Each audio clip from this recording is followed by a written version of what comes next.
Good day, everyone. We are back. Coach's Corner, excuse me. We're back today to discuss a few things, or one thing in particular, which may lead to a few things. And yeah, we're here. I am Coach Rashida, Coach Raw, and we have our other coach who is. Coach Aisha or Coach Isha, whichever one, depending on what mood I'm in. I was going back and forth on whether I was going to use Coach Ra or Coach Aisha, and then Coach Aisha gave me the idea. Depends on my mood, and I totally agree with that. So Totally, because sometimes you'd be like, okay, so I got to get a little bit more real, and so that's when you get like your nickname, like okay, yeah, when you're talking to your clients, you're like, okay, I'm just gonna take it to the realness just a little bit, and that's when that personality and that coaching change sometimes for me at least. yes, yes. So we're gonna start. Let me make sure I set our timer because we want to make this no more than 59 minutes. We don't know if we're going to go that long, but that's our time limit. So we'll start there. So y'all bear with me while I set our time. Yeah. And then also, we're going to check in with each other. So, Coach Aisha, how are you this morning? I am wonderful, actually. I am good. I just had a really good breakfast and I am excited to talk about this topic we're about to talk about because it's imperative in life, in every situation, every human being you communicate with. We're talking about communication today. We're going to start off communication within your relationship, but it may expand to just communication in general. So I'm ready. I'm excited. How are you today, Rashida? Ramadan Mubarak, matter of fact. Ah, Ramadan Mubarak. Thank you. Yes, I'm ready. I am fasting. Um, this is the third day for me, and I feel good. I do my volunteer 9 p.m. to 2 a.m. And the first night I did it was the first day of fasting. Then I had to get up to be ready to fast and eat the next day. And so I felt a little wiped out from that experience. And now I'm like, okay, I got to do some balancing. Right. I do have more volunteer days during this month of Ramadan, of fasting for the Muslims. And so I got to work that out. But I am feeling good, alhamdulillah. I look forward to this discussion on communication, communicating in relationships. I've learned a lot over the years, and so yeah, let's dive into it. Let's dive into it. I will let you lead. I will do a quick intention, which I always like to do before we do it. Um, if that's okay with you. Um, Yes. I intend for this conversation around communication to bring some clarity to everyone who watches this. Maybe we could bring up topics that you hadn't identified within yourself that may affect your communication with your spouse or your lovers or just your friends and family members in general or children. Um, we intend for us to be very gentle with yourself because sometimes communication, you don't realize the part that you contribute to it. And so we intend to make sure that we may touch on subjects that may be a little sensitive, but that you can receive it and understand and hopefully give you some solutions if anything comes up for you around communication. And I my intention to have a great time as always. All right. That's a great intention. And what do you call it? I my words are gone. Um, I'm trying to say back up for a second. I second those intentions. Okay, I got you. I got you. Um, no, most of the time, I do anyway. So, but I just wanted to state it, and I'll start. My thing. I always want to, and especially during the month of Ramadan, I want to say Bismillahir Rahmanir Rahim, and that's just saying in the name of God, the most merciful, the especially merciful. Um, depending on translation, but I also want to say, if I have long pauses, y'all have to excuse me because I am fasting, and then I always have little brain gaps, so it might be worse with the fasting. So, but yes, today we are going to be talking about communication in relationships. We're going to start by discussing communication in romantic relationships, and then it most definitely will likely broaden into communication in general. And Okay. so we'll just, flow from there. But we're going to be talking about communication. So how do you communicate? How do you communicate in your relationship? What is the best exchange you've noticed, and what's the worst exchange you've noticed? So some of the things we are saying today may resonate with you on those levels. So here we go. We're going to talk about communication. Okay. So I like to just go straight to the nitty gritty of communication. So I will start with where I lack or used to lack and try to focus on now.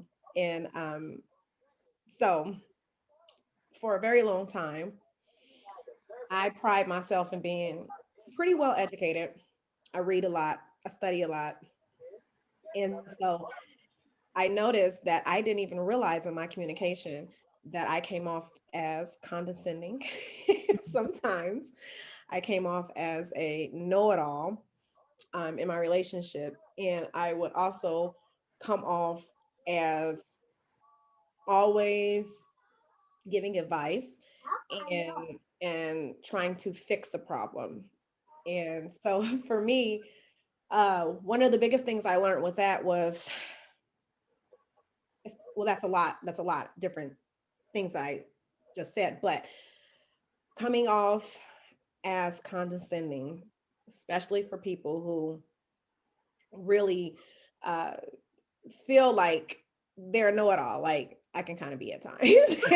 Just admitting, um, I didn't realize how I made my partner feel when, this is just in relationships over the years. I've heard this from different people, but I didn't realize how it would make my significant other feel by me, uh, the tone, the tone that I would use it in, and coming in that energy like I knew the right answer before I even listened to what they were saying.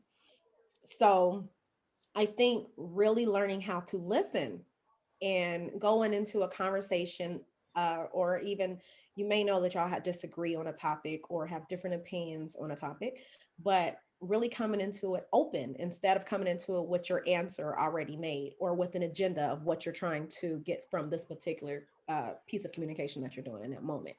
So yeah, like really going into it, like breathing it out and just, okay, let me sit down and let me be vulnerable and open up and tell them how I feel.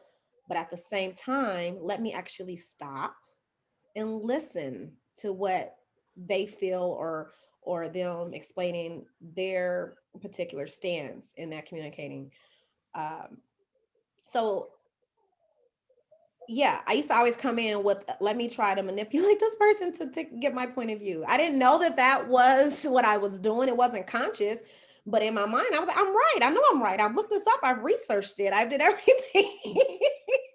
And so that's not a fun person to communicate with when, they already know the answer. They're just waiting for you to agree with their answer. And I found that became, that came off as manipulative, and it also came off as very controlling. But after I figured out that piece of how I was communicating, and it was kind of hard for me to swallow because I'm like, me, I'm not manipulative or I'm not controlling, but really and truly in my communication, and a lot of times that's how my conversations would get misconstrued. So that's where I'll start with my little piece of what Mm, I had to learn in life. And sometimes it still comes up. Sometimes, sometimes as well aware I am of that issue, sometimes it'll just still happen. And I'm like, fix it, and I have to like stop myself and apologize in a moment. I was not listening to you. Can I start over? I apologize. Let me step back for a moment and restart this whole energy over because I was coming into it not in an open space to actually listen to what you had to say or how you felt in that moment. Yeah, that makes sense. Okay, so for me, I would say that, you'll hear me say this a gazillion times. A lot of my recognizing, understanding, and transformation occurred when I got married 5 years ago. However, it kind of started a couple of years before that. So I'll say maybe 7 years. But I realized that first of all, I didn't know how to communicate.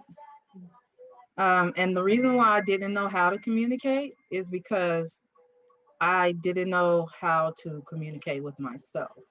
Hmm. So my thing with communication and my struggle was communicating with myself in the sense that I could tell myself, what I liked about myself. I can tell myself what I didn't like and what I wasn't going to accept. And I could tell myself, what was good about myself. My whole communication style was based off of these feelings of no self, a no self understanding or lack of self awareness.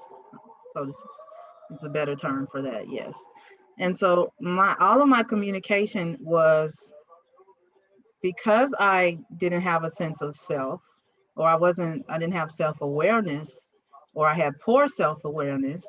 My communication was always a defensive style Mm. because I didn't know how to communicate or how to say what it is that I was thinking or feeling or what I expected or wanted.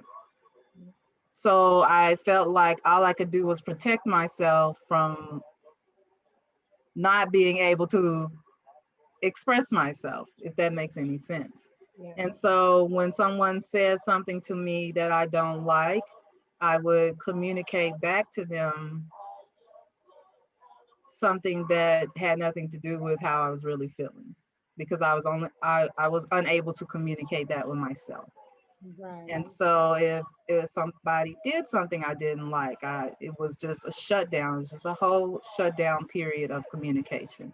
Mm. So for me, it was about working on self, or learning self. My glasses look crooked.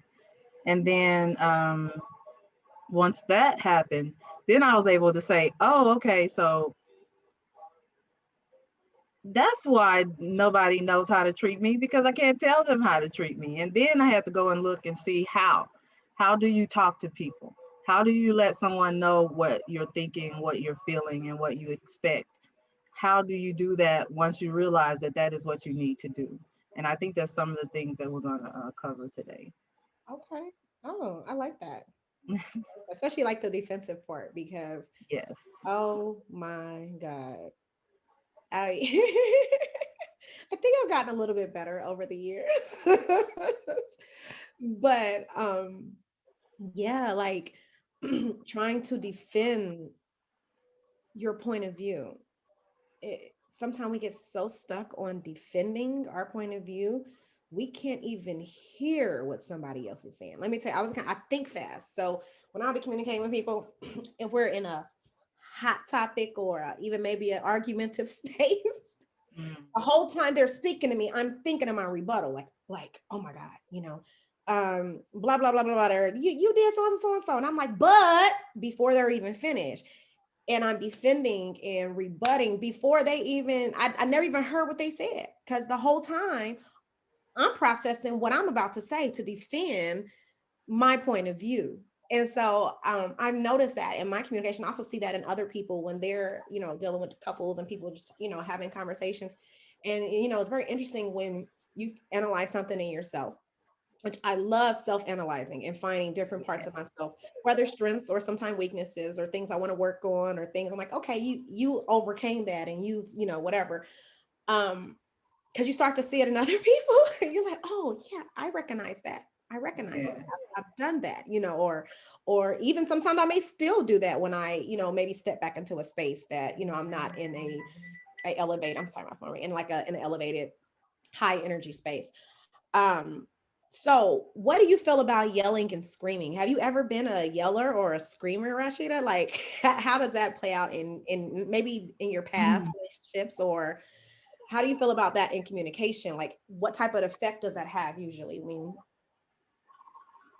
Okay, so let me say I have, okay, it's not my first go-to be a yeller and a screamer because I'm a pretty docile person. mhm, However, I have learned to do it when I'm frustrated with the fact that I'm not communicating with that person and they're not communicating with me.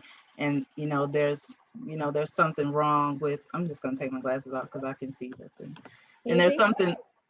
there's something wrong with us understanding each other. So in past relationships, well, I was married before, and there was absolutely not really any type of fundamental communication going on, or communication that you know validated either of us in the relationship. Mm, We both kind of were responsive to the other one, and in that responsiveness, it was just based off of how you're supposed to act when you're not able to live in your truth.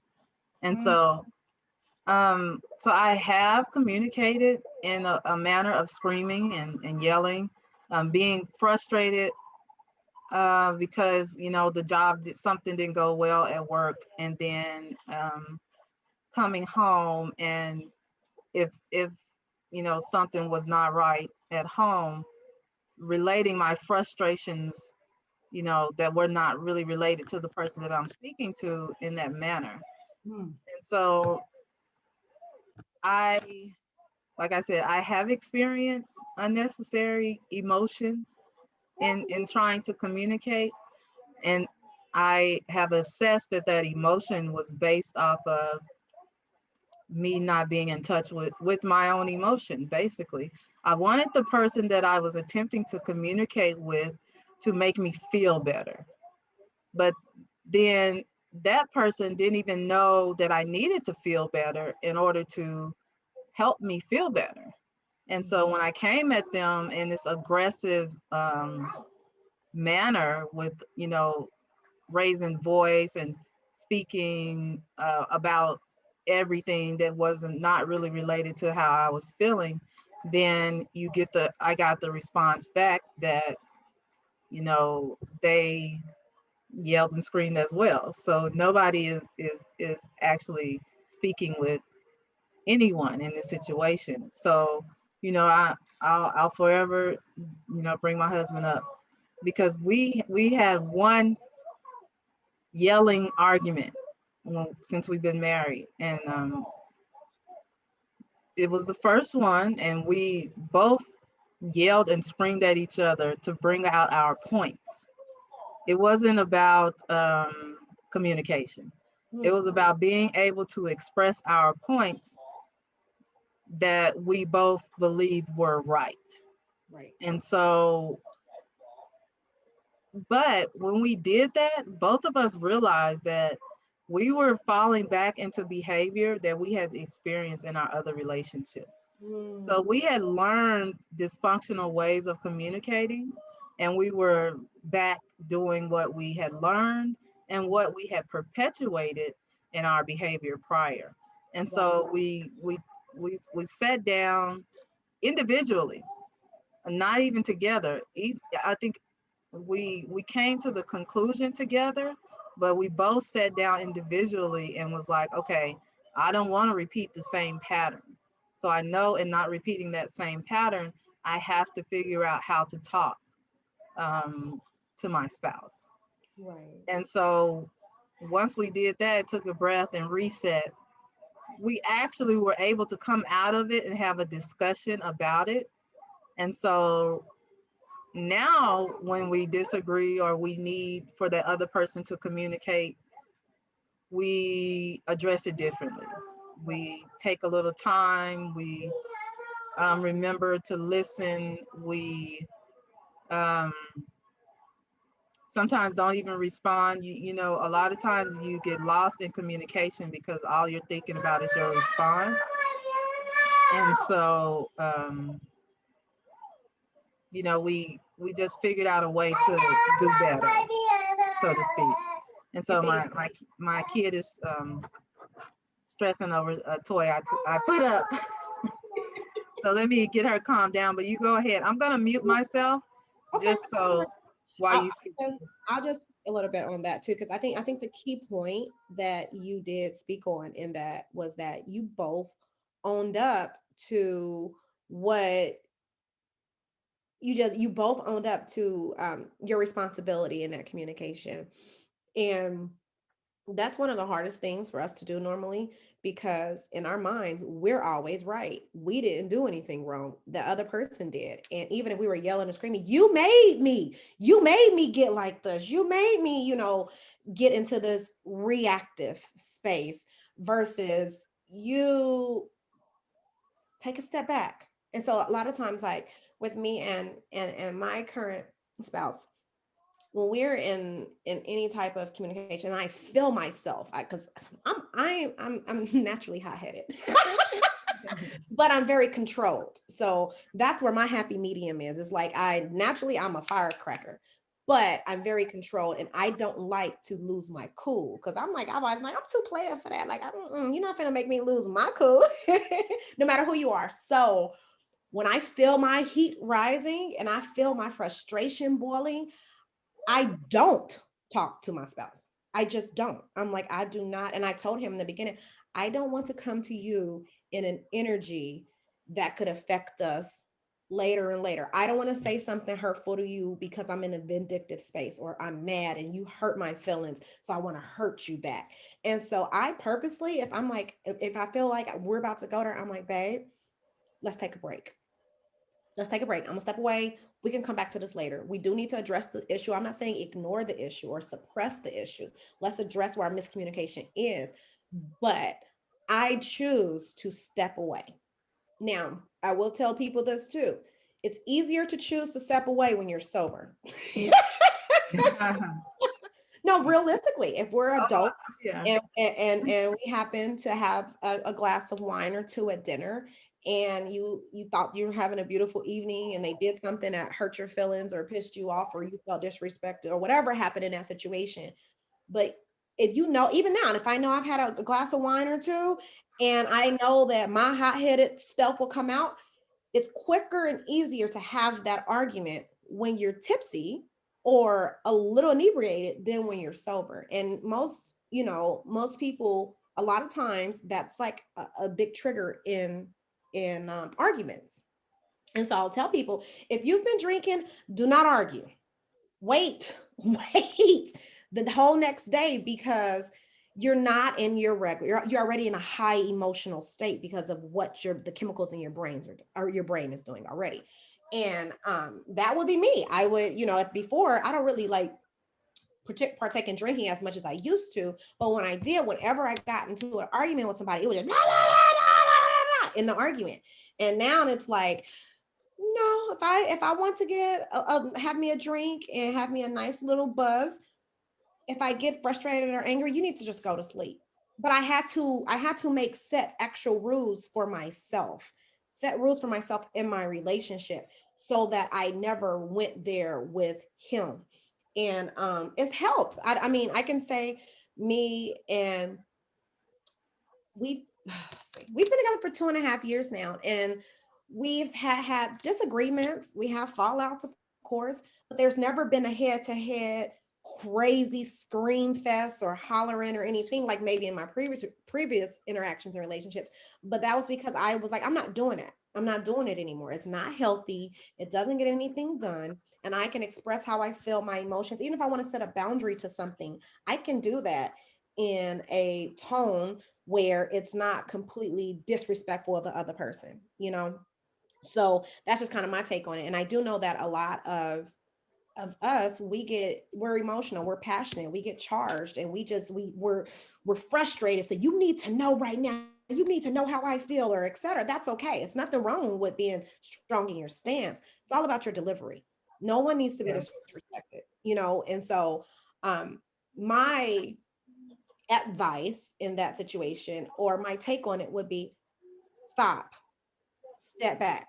If you respect this person enough, can we just take a break from this and come back to this conversation later? You know, maybe I need to go to the other room, take a bath, whatever you do to relax, calm down. Maybe I need to just go step away, get a book, and step away. And it doesn't mean I have to come out of conversation that same night, because your energy may already been shifted. You're already kind of mad at this person. But can we Yeah. just sleep on this and come back to this? Like, I really want to talk about this, but I don't want to go there with you. And people can't fight fire with fire. I mean, people can't fight fire without fuel. I'm sorry. That's my I didn't mean, that's my saying. You know that you have the choice to be the fuel to somebody else's fire, or to step Yeah. away. And when you step away, you're like, I'm gonna be your water baby. I'm always going to not add fuel to your anger and your fire. I'm going to be here. And then when you calm down, or even if it's yourself, if you feel yourself there, I need to step away from me because I'm about to blow the fuse on you. Step away. That's my advice. Like, and it can be done. It can be done. And even if it's just like, they just keep going, like, I'm not going to have this conversation with you right now, because you're too of an emotional space and it's not going to get anywhere. So let's talk about it later. And they may be pissed because they ready to go in. Fine. And you're like, okay. But you're doing it with love. It's just, hey, this is because I respect you too much. I'm not going to go there with you, you know. Yeah. So that's kind of how I personally try to counteract. And I found that that works really well for me, in my personal interaction, even with family, because my family, we're all extremely opinionated. And Mm. when we all have big opinions. Everybody's a know-it-all. Everybody knows what's right. And sometimes, and it's seven children total, my family, and we have a big family with big energy and a whole lot of different opinions.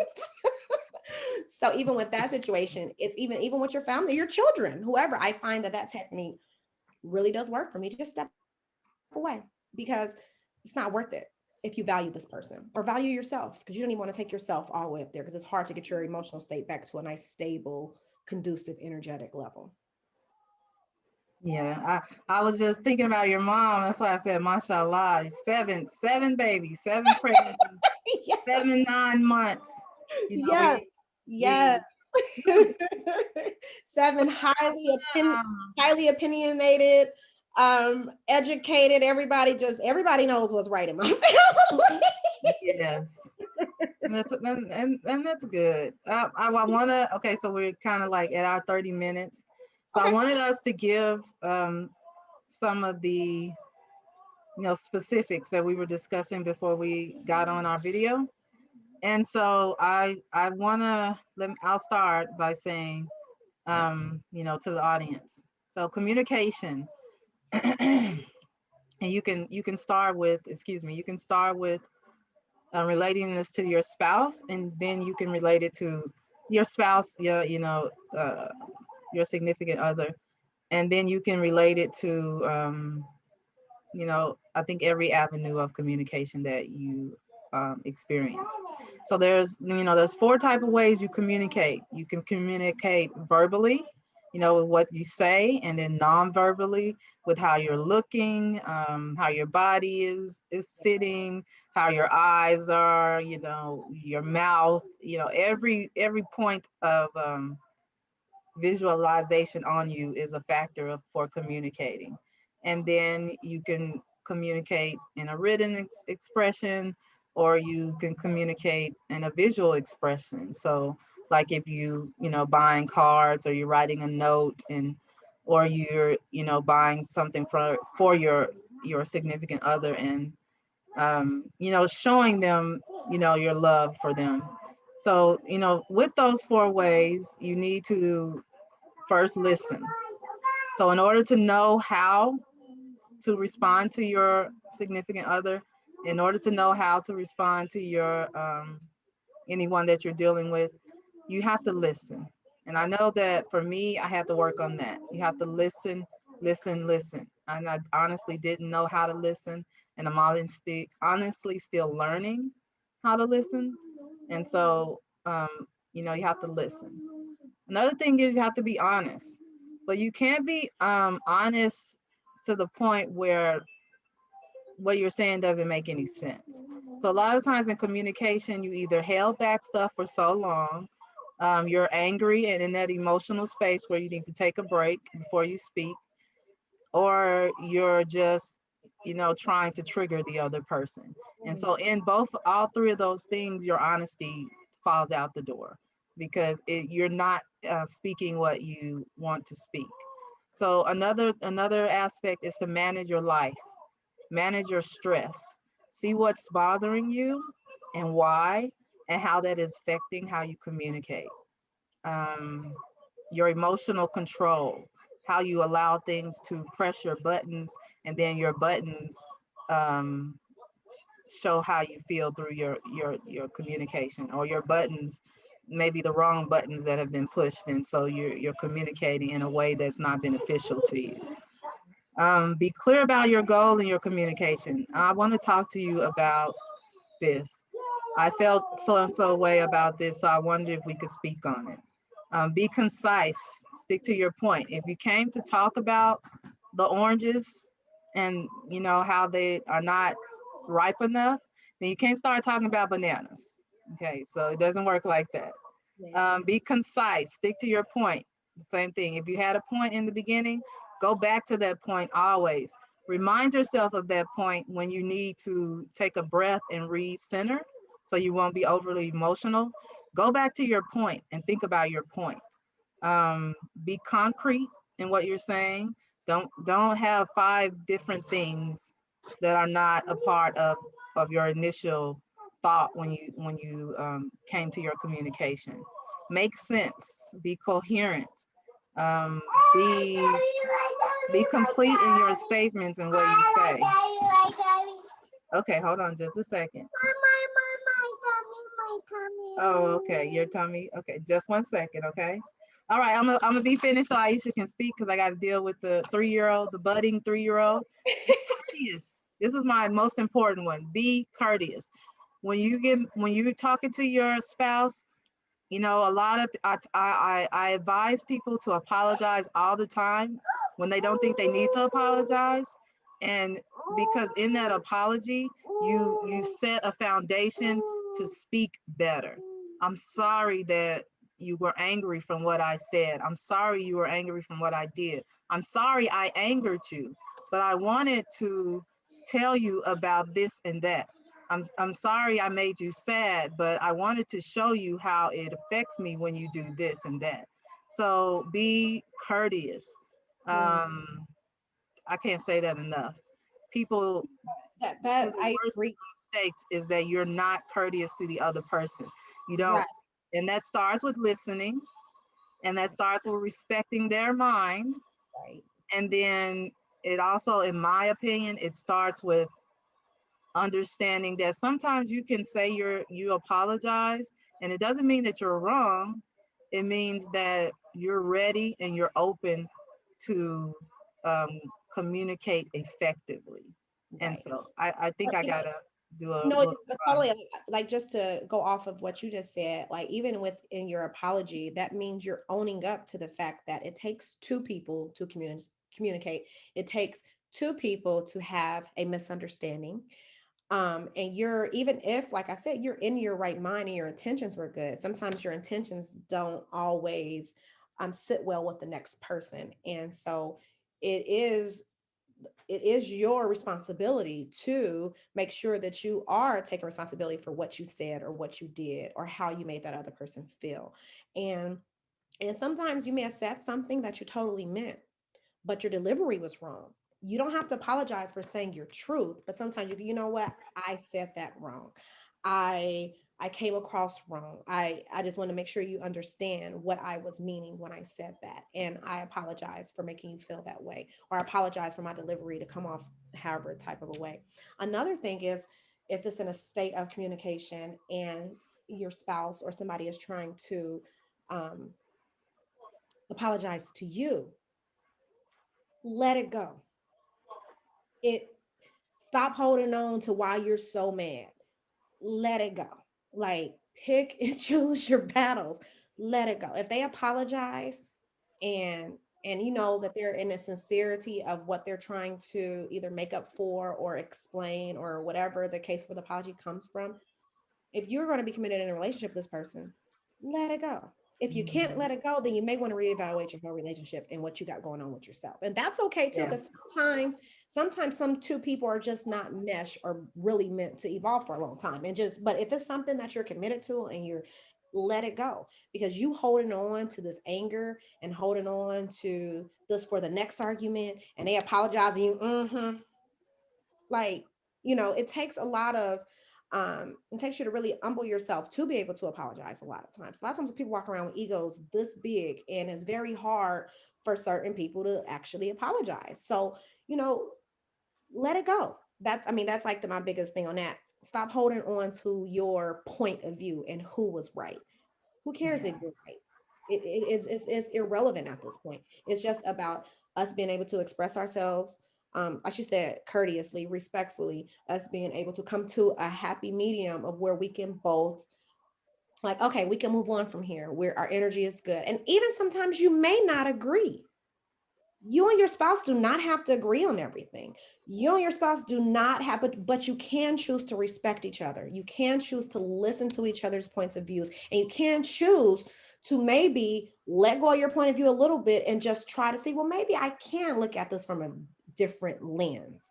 Maybe I can let go of holding on to something so tight because this is how I think of things, and look at it from a different lens, because maybe they have a point of view that may actually enhance your life.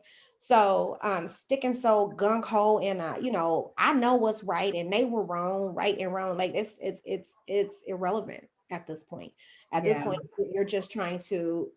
And then sometimes, and I, me and myself, I'll be like, you know, baby, let's just agree to disagree, and not in a condescending way. I'm just gonna agree to disagree, but like seriously, like it's okay, like it's cool. I understand where you're coming from, and I respect what you're coming from, and I hear you. I heard you. Um, I don't exactly agree with every viewpoint, but I understand your viewpoint. You know, and then we could come up with some happy medium at that point. Um, there's a couple of things I did write down just as notes as I was jotting down. Okay, so this was also like if you want to come at your spouse, not in the middle of an argument, but like before, and you're like, hey, um, I want to have better communication with you. Here's a couple of questions that I found that you can ask. It's only three. So one on one says, what do you think we do well when it comes to communication? Like start an actual conversation about your communication, because Mhm. people don't talk about this. They just think that humans are naturally supposed to communicate and know how to communicate with each other. But you also have to learn how your spouse communicates. Like Rashida was talking about, the love language. We didn't even talk about love language. Learning your spouse's love language. You can go online, do a little quick fun test that y'all could do together and learn how how this person responds to receiving love. You know, so that's a really good test. You could look up the love language test. Um, Also, you can ask, how could we improve our communication? Because you may not even know that something you've been doing for your whole 5, 10 years of your marriage or your relationship gets on your partner's nerves. And you're Mhm. not even aware of it because you never had a conversation about your communication. A lot of people never even have a conversation about that. And that's one of the most vital parts of your relationship. And then, what do you need from me when it comes to communicate? So maybe your spouse needs you to listen more. You know, maybe your spouse just needs sometimes for you to listen. Most 90% of the time, I find out that's what most people need. They just need somebody to listen to them. They just need somebody to really feel like they have somebody who really can support them and not always give them advice. Sometimes you just need that space. And then your spouse is coming to you telling you about the situation that happened in work. And you're like, as you know, a woman or a caretaker or even a man do the same thing. You're like, oh, okay, so how about you do this at work instead? Or how about you so and so? You know, because you're trying to help them, but really they just needed you in that space just to be a listening ear. Yes. You know, it's not always about fixing problems. And see, that's something I have had to learn over the years. And I continue to stop myself because I'm always trying to help people. So I'm like, just listen, Aisha, because sometimes they want your advice, and other times they just want a sounding board. And you be like, yeah, I get it. I understand. I'm sorry you went through that. Or I mean, but in realistic, whatever. And you may feedback and you know, whatever, but sometimes they just need a sounding board. You know, I had to because I think it's sometimes I'm a good in that in that situation to ask questions. yes.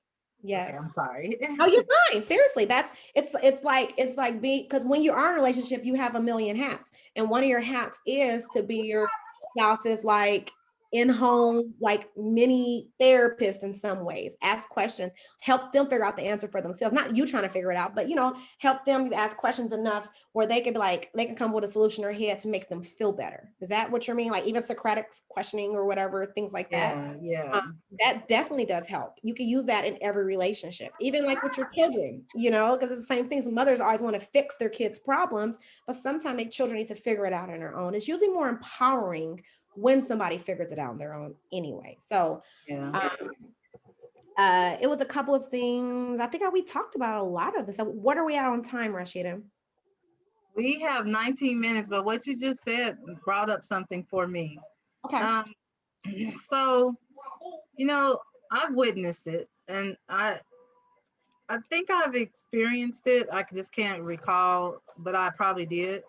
But sometimes when you come to people, and I think I may even said this earlier, when you come to people seeking to have them, to communicate with them, to have them make you feel better, you have to understand that unless you effectively communicate with them how you're feeling, they do not know what you're talking about. They Mm, don't know because you may want someone to pick up on some of your non-verbal cues of communicating, but maybe that person hasn't learned them so well. So if your face is frowned, maybe they don't know that you're frowning because you just had a bad experience somewhere, and they think that you're frowning because it's something that they did. mm, So it's important to first understand that you communicate non-verbally. So when you are in a process of communicating non-verbally, understand that that's going to need some explanation. So if you just walk into a room and you instantly become upset and then you instantly communicate that to a person who has no idea what's going on, it's just there's no good outcome in that type of situation. So right. that's kind of just popped in my head when you said what you said. No, I've been victim to that. Yeah. I mean, not, or I have been that person before in previous interactions, and somebody come in a room and they're like, "Man," and I'm like, "Whoa, what are you mad about? What did I do?" And the biggest thing I learned in life is that humans are selfish. We're naturally selfish creatures. 95% of the time, it's not about you. And the quicker you learn that, the quicker your defenses can start coming down in life. Yeah. Like even when people are frustrated and they take it out on you, which is not right. I'm not saying that that is in any way acceptable, but even though when people do that, when you step back and you realize ain't got nothing to do with me, like really and truly, and I'm not, I'm going to, I hate the term bigger person, but sometimes you do have to choose to be in that space, in that moment, to choose to take the route because you're less in a reactive state. You're more of a, you were relaxed, your day was good. Your spouse had got in an accident. You didn't even know. He came in a house and then he tripped over something and fell. And he cursed you out. Why you got somebody over the floor? And you like, what? And then why are you screaming at me? And and there it goes from there. Instead of, and when he comes in or she comes in and they're coming in a space that's just like, and you're like, just stop, like, are you okay? What happened? Instead of coming to your defense of protecting your integrity or your respect or whatever, it's okay because this person truly loves you. You just know that they're at a space where they don't normally do this. This is not a this is not in your normal healthy relationship terms. Hopefully I'm talking to people in a healthy relationship. Now, if somebody does this every day, all the time, then maybe the relationship isn't as balanced or healthy as you can be. That's a whole nother topic. So I'm talking in general for people in general of a healthier state of relationships. Yeah. So It if just somebody, made me think about the courteous aspect. Okay, they tripped over the toys that was there, and whether you put the toys there or whatever happened to make them be able to trip, they experienced that trip and it was not pleasant. Right. And they may have come to you anger of with anger about it, but you can exercise you know yourself being courteous in that moment. Oh no, those toys were out there. I'm sorry you fell on those toys.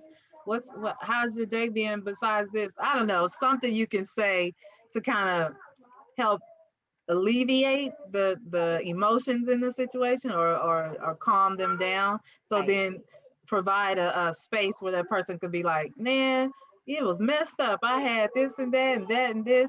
And then maybe you start picking up the toys together while the person is talking or something like that. It Right. And you got to realize there's always two or three ways that you can respond. And Yeah. be be very, very mindful of your responses. Yeah. Um, I mean, because it could change your whole day. It could change your whole communication. It could change the whole, all of that. So, and I find like the more mindful you are about your responses to people, the easier it is for you to make an educated or a rational decision. Like, okay, this is where I want to come at. Assuming, making assumptions. Don't assume, So what you and got about that? I'm trying to hit some of the parts before we get off. Don't assume that you know what your partner is thinking. I don't care if y'all been married for 20 years. You never know what somebody is going through. You never know what they're experiencing. Even if you know your man or woman like night and day, and you can, I mean, like my partner, I can pretty much tell you what he's going to do from the moment he gets up to the moment he goes to sleep for the most part in the daytime. Because I know him that well, but I don't always know what's going on in his brain.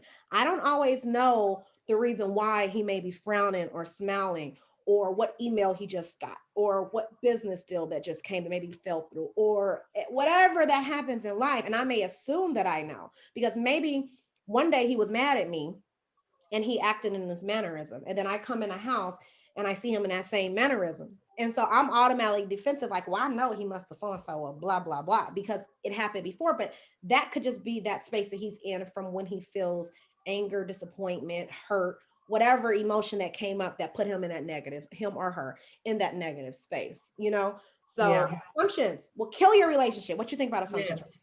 Yes. I think that assumptions are, yeah, what you said. They will kill your relationship because that's why in the Quran God tells us beware of assumptions. Mm-hmm.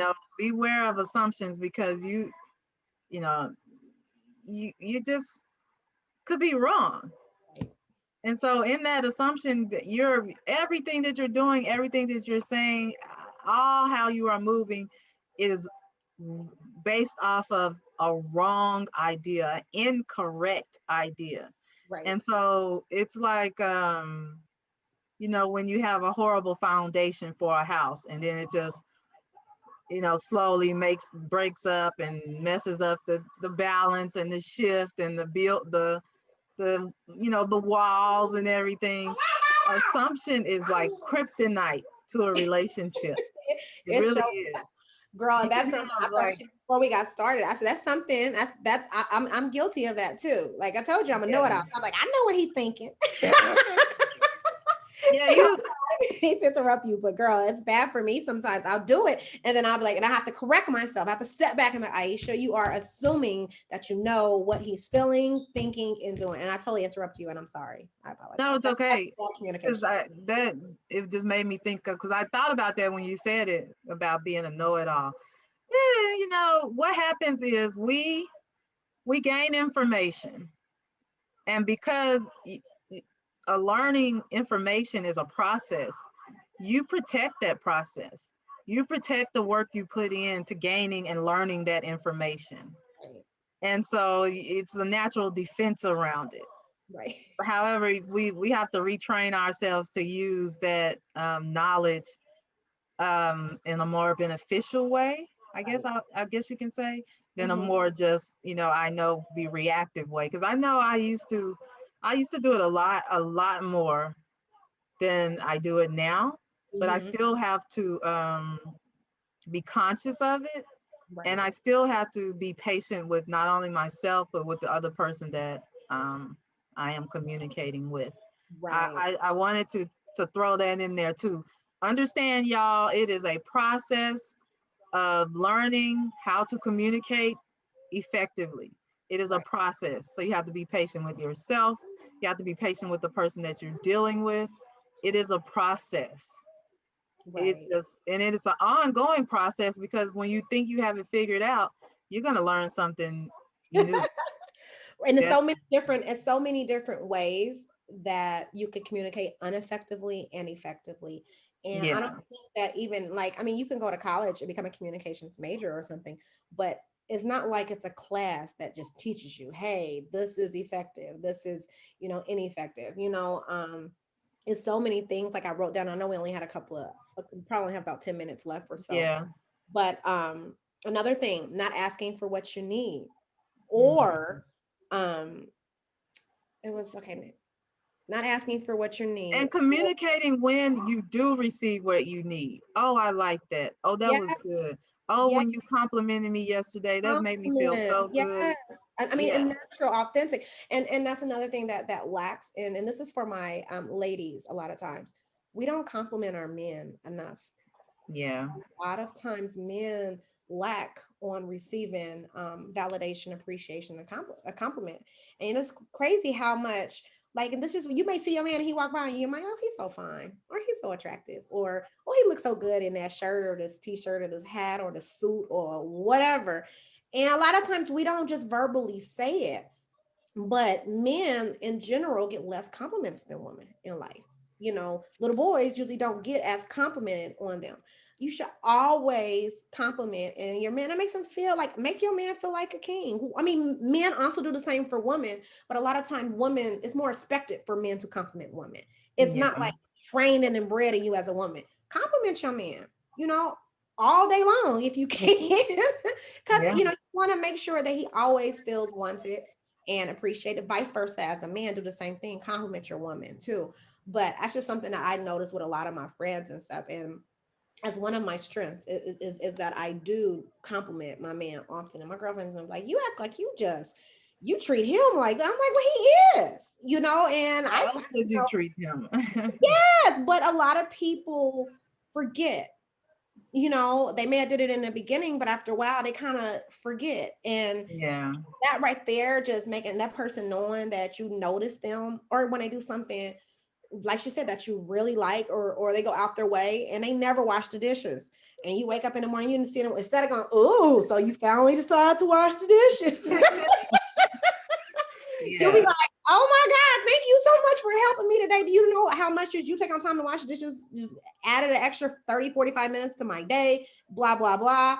And don't do it in a condescending way, but do it in a real appreciative way. Like, be really appreciative yeah, of your partners in general, male or female, the little things that she do, whether she cooks for you every night and you're like, I go out and work. She doesn't have to get out in there and cook for you, or you didn't have to work. Thank you so much for creating a space for me to be able to be at home if you are a stay-at-home mom or wife or etc. If your husband, or if you are working and she comes home, thank you so much. Just really appreciate your spouse. I think helps with communication in the long run too. yeah. Um, So appreciation goes a long way. a long, long way. Expression of the appreciation. And Right. then it can be in those same four formats for communication. You can do it verbally, you can do it visually, a smile, stare at them like you love them. They'll catch it. They'll see it. Like you said, wash the dishes, take on their responsibility for a second or two. Yeah, you can do that. And Learn then those. reap the benefits of Yeah. what of your experience. Yes. Learn those love languages. I Yeah. swear to God, if you don't know It's yours, important. find out your spouse's, because the things that you do for your spouse that fits into their love language makes them feel really supported, wanted, and needed. And I find that works. The last thing I was going to talk about before we get off was Okay. not bringing up an issue before it becomes a bigger problem, or not expressing your, Uh, because you don't want to deal with conflict. yeah. A lot of times we'll and I wrote a bunch of stuff down, so I'm trying to read it, but a lot of times I'll just go off the head. A lot of times when it's an uncomfortable situation, if it's a problem, it's something, a habit or anything that you see that maybe is going on in your relationship or your spouse is doing, a lot of times it's easier to just ignore it, because you like, we have a great relationship. We don't argue. We don't fight.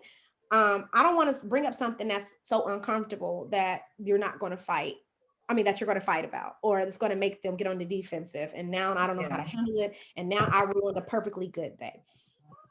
This is a hard one, but it's imperative that you stick with your truth. When you don't tell somebody how you truly feel, or if you don't tell somebody and do it in a polite way, it does not mean that they have to tear anybody down. When you don't tell Yeah. somebody about some a part of their behavior that's affecting you, or part of your communication behavior, or anything that's going on in their life, and you're not communicating to them effectively, you don't give them an opportunity to correct it. You took away their power in that moment by feeling like, I'm going to protect their feelings and not say anything and just hope it goes away magically. And because I'm going to protect their feelings get hurt sometimes. And we have to realize that. And I say that quickly. Feelings and emotions are made to get hurt every once in a while. It just happens. Yeah, Sometimes that's okay. it's okay. But if you're saying it with love, and you're saying it with an intention of love and goodwill and of growth and improvement, you can overcome that hurt feeling. They can overcome that hurt feeling, and hopefully you can overcome it together. But you suppressing it is going to do nothing but lead to resentment, nothing but lead to you being frustrated with this person, and you're never going to be able to really get over that. And so even when you're in a happy space, in the back of your mind, well, if he would just stop so and so and so, but how is that person going to actually fix or create a solution for a behavior problem or whatever it is that you're upset about if you They're don't give unaware. yes. So I think that that was one of my last points before we wrap up. I don't know if you have any last minutes. What we got, about 5 minutes, 2, 3, 4? 4. Yeah, I agree. You know, we just have to take our time. We have to be patient, like I said, with ourselves and with our spouses. And we have to understand that as human beings, our evolution, our maintenance is a process. Yeah. And we have to continually do our work. You never reach a point, you know, where there's no more work for you to do. Right. Work is never done. So you have to always remember to do your work. Yes. So yeah, Yes. we're at the ending point of this video on communication, Yes. and we are going to go live on Saturday. Are we still going live on Saturday? Let's do it. So what we're trying to, we all, if you've been keeping up or following us, thank you so much for supporting us in our beginning Thank stages you. of our Coach's Corner. This is episode 3. We're going to start doing a recorded video so we can get all our topics and points out. And then we want to go live so we can have opportunity to discuss with other people, get other opinions, Yes. agreements, new points, maybe some disagreements, whatever comes from the live of our live audience, been able to actually sit down, and maybe we're going to start doing that. So we'll post the video first, record it, and then we'll also have a live the following Saturday, Yes. so that we can be able to discuss what we just posted in the video. So we would love to see y'all Saturday. What time are we doing it? We usually do it at 12 p.m. Eastern time. Yeah, And that's 11 a.m. So sorry. Oh yeah, 12 p.m. 11. Okay, you're right. Yeah, 11 a.m. Central Standard, 12 p.m. Which gives us 9 a.m. Western and 12 p.m. Eastern. And I'm a flight attendant. I'm supposed to know my time zones, and I'm over here struggling. Yeah, I look every time. Every time. But we really appreciate y'all for tuning in today.